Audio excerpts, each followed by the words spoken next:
With the Queen's Platinum Jubilee just days away now, some have warned Harry and Meghan, the Duke and Duchess of Netflix, to put their own agenda aside for a moment and let Her Majesty have her big moment. Royal photographer Arthur Edwards, who's been photographing the Queen for nearly 40 years, has written an open letter in tonight's Sun newspaper urging the couple not to steal the limelight.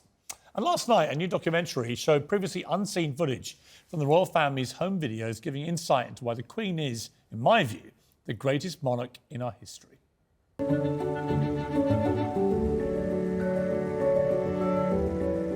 I remember my own lifelong commitment made in 1947 at the age of 21. I declare before you all that my whole life, whether it be long or short, shall be devoted to your service and to the service of our great imperial family to which we all belong. I know that your support will be unfailingly given. God help me to make good my vow, and God bless all of you who are willing to share in it. Although that vow was made in my salad days when I was green in judgment, I do not regret nor retract one word of it. Well, I'm joined now by the Sun's royal photographer Arthur Edwards and royal editor of Vanity Fair, Katie Nicholl, along with playwright and novelist Bonnie Greer. Well, welcome to all of you. Arthur, great to have you here. I feel like in Platinum Jubilee week, it's almost like having the Queen pay me a visit. So, welcome. Thanks, Piers. Yeah. You've written a piece about Meghan and Harry. I'm going to come to in a moment. I wanted to start, though, by talking about this remarkable BBC documentary last night, because I honestly think it was the best royal documentary I've ever watched. And me too. I thought it was fantastic. And the king, I mean, the way he was playing with his grandchildren, I mean, that man was always considered like to be a stutterer and a very, didn't want the job. But my God, he came across as a fantastic. And of course, the Duke of Edinburgh, absolutely the slide on the royal yacht with the kids. I mean, it was unbelievable. And the Queen shot a lot of that footage herself. Well, that was the great thing, wasn't it, Katie? Was that this footage was raw footage taken by the royals of themselves. These were family home videos, which we've never really seen. You got to really see them as a family. I think it dispelled so many of the myths about the Queen, actually. She's so often seen, certainly in those early days, of a mother who was quite aloof. Well, she was full of love for her children. There was nothing staged for the cameras. And it was wonderful to see her and the young Princess Margaret interacting and playing. And obviously they just... I loved Margaret and the Queen together interacting, even when they were very young and then teenagers and then a bit later. Real little thespians. They obviously had a very close, sort of quite mischievous relationship with each other, right? Yeah, and I think you got to see that dynamic of what they called we four. The Queen Mother and the King and these two young daughters enjoying the most wonderful life. But I think you're right about it being the best royal documentary. I mean, people might remember Elizabeth R and the royal family. Probably not. I know some of it's been... The power of this was the simplicity. It was. Of the home footage and then the Queen now narrating back over her own life. And then the pictures of Charles and Anne as tots, Amazing. And I mean, I work a lot with Prince Charles. And then I think about him like that, and it was just brilliant. And there was a great moment when they played a clip about her view of the Platinum Jubilee. Let's listen to this. I don't know that anyone had invented the term platinum for a 70th anniversary when I was born. You won't expect it to be around that long.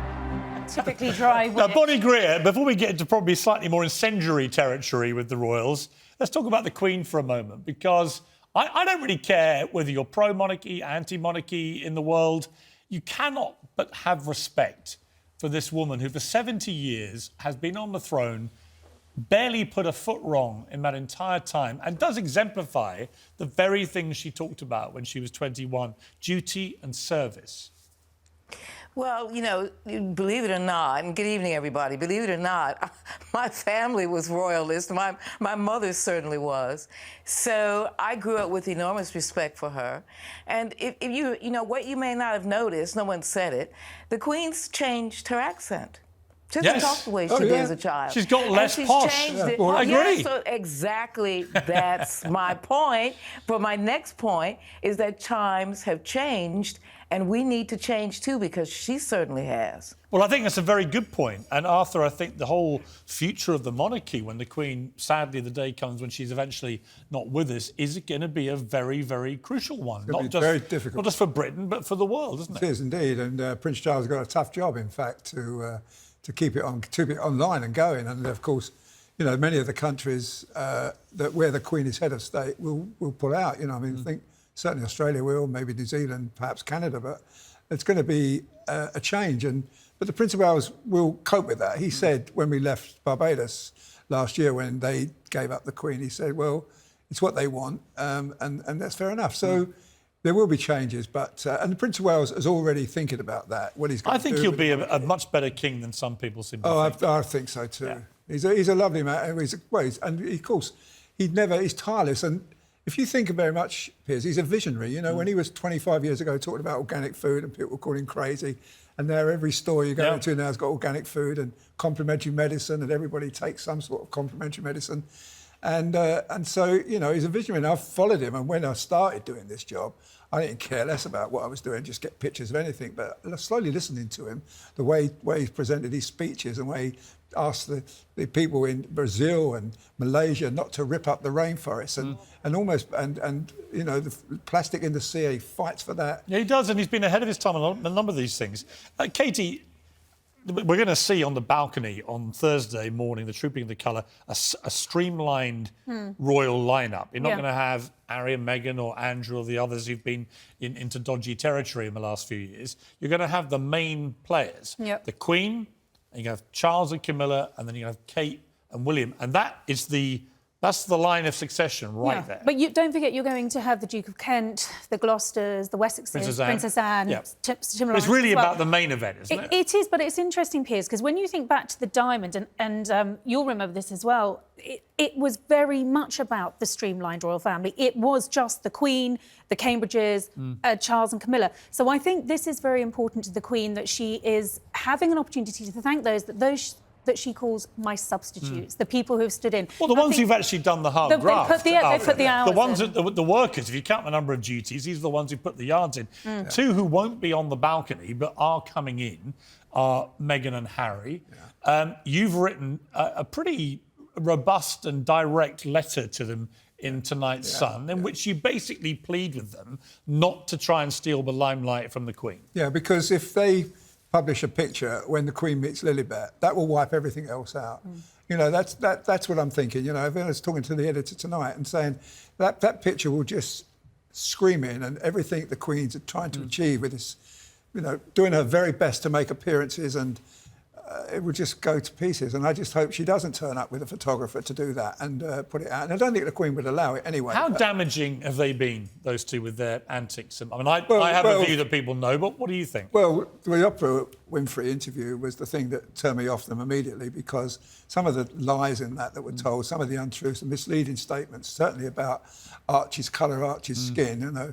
I mean, when that remark was made, it wasn't even engaged, it wasn't even talking about having a child, but the way it came across in the interview, it looked like it'd been discussed while she was pregnant. I mean, but of course it wasn't. And then talking to people of mixed race, they say to me, they discuss if they were having a baby, what the colour, or if they, a Chinese couple I know, a lady married to a Chinese lady, they discuss it, would they have my eyes? And, I think it all depends on the context. We've never been told the context. Bonnie, I know that you're a supporter of Meghan and Harry. My views are well known. Arthur shares those views about this. I felt from that interview onwards, they've been on a very strange journey where, for a couple that left the country for privacy, they've never stopped doing media stuff.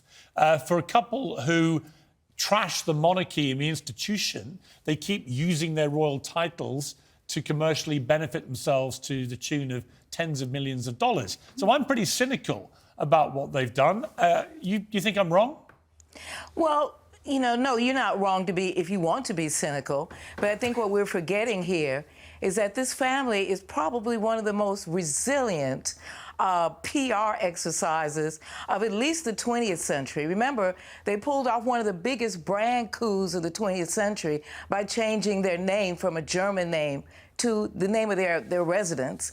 They also pulled off another coup when around the funeral of the Princess of Wales. I mean, they've been changing all the time while giving people the illusion that they haven't. I mean, they're absolutely brilliant, and this will be handled too. I mean, I don't know why people are freaking out so much about this. This family exists and survives because it can adapt. And it's too bad that the people who support them don't know how to do that themselves.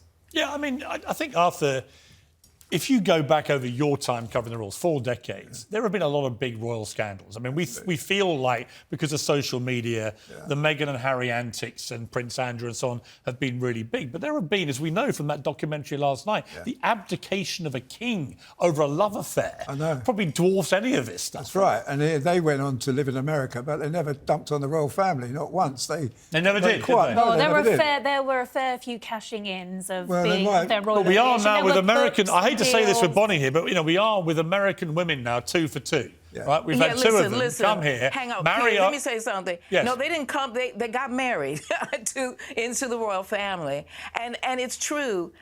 That family, the Duke of Windsor and the Duchess of Windsor, cashed in. It is not even a comparison to what Meghan and Harry are doing. Well, Nothing. but the they point went we to were making was not about cashing in. Listen, It was- they were paid to go to nightclubs. They were, They had that's all right. kinds of things. Yeah, you but know, come dump on. the royal. I don't think that what they never did, Arthur said, which is true, they never attacked the royal family in public. And I would have no problem. I've got no problem with Meghan and Harry. If Meghan and Harry gave up their titles and just lived off being Meghan and Harry celebrities and stopped attacking the institution. You're forgetting one thing. This guy gave up the crown. Yeah. He didn't have that was the coup d'état right there. So he already attacked the royal family, okay? That was done. And probably done for all time. Okay? Well, okay, so Katie, he didn't have to do anything listen, else. Bonnie, He stepped down from you're the throne. making good points, and I don't dispute them. Thank you. Katie, Thank I mean, this goes back to my point to Arthur.